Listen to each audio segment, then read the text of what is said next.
Greetings, beloved Princeton United Methodist Church community. It's Pastor Jenny here, and I'm reading today from Isaiah chapter 40, verse 1. Comfort, O comfort my people, says your God. This is the word of life. Thanks be to God.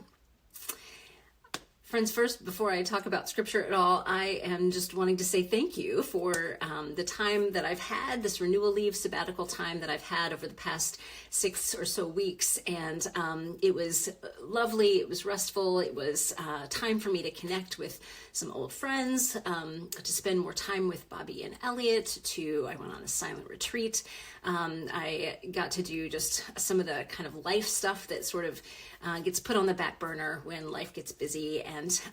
But it was renewing. It has been renewing, and I am also very glad to be back with you. I missed you. The thing that I miss most about being active at the church, of course, is you. And I look forward to kind of catching up with people and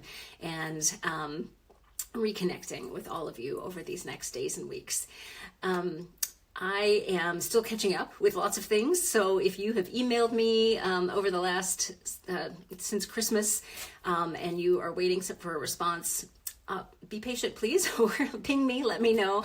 But I think Tyler and Taylor and Abby and others have done a good job to catch me up as well, so I'm still working through all those things. But just know I'm glad to be back, and I will see you on Sunday. So this passage from Isaiah, you all have been in Isaiah. We've been in Isaiah for the past several weeks, and will continue to be for another few weeks here. And Isaiah is challenging, and the prophets are challenging. But this week we get this moment of comfort. At least part of the scripture is all about that. Comfort, oh comfort my people. This is probably even a familiar verse for you. It's often put to song and various things. But I'm wondering today how you have experienced, if you have had experiences of deep comfort. Now, there are lots of things that we do. There's comfort food, there's wrapping up in a snuggly blanket, there's, a warm cup of tea or something, that can comfort us in those moments where we feel anxious or needing to rest or to relax in some way. A good hug. Like, there are lots of things that we do I hope that we do in our daily lives to find those moments and spaces of comfort. And while that is all still part of what we're talking about, I think that what this passage is inviting us to consider is something even deeper, that comfort that resides deep, deep, deep in our souls.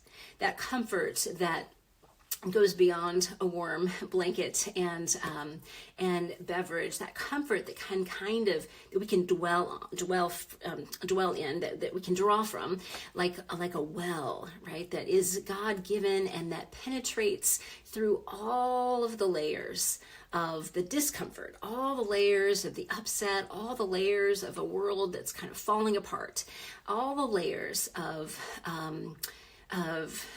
trauma or grief, all the layers of all of these kinds of things. I wonder if you have felt that kind of comfort. I wonder if you have experienced that. And if so, how have you found it? How has it come to you? And how do you tap into it as you need? For me, and I can't say that I can do this perfectly all the time. That's not something that we're looking for here. It's not perfection, and it's not this something we master here, but it is something we cultivate, and something that I think God deeply, deeply yearns for us to receive from God. But for me, when I've had these glimpses of this kind of comfort that I'm talking about, it has come largely through stillness, through being quiet with God, to letting myself dwell in God's spirit, in God's presence, and letting myself trust that God is there, is offering this kind of comfort and stilling everything. For me too, it comes not by going around or avoiding all those things that are bringing the discomfort, but kind of moving through them, kind of facing them head on. Or what is it? What am I afraid of? What is disconcerting to me here? How is this impacting me? It's more about going through all of those layers rather than going around or scooching them off to the side, but more this accompaniment with God through all of these things. So I wonder too, how have you found these glimpses of that kind of comfort? How might you do it?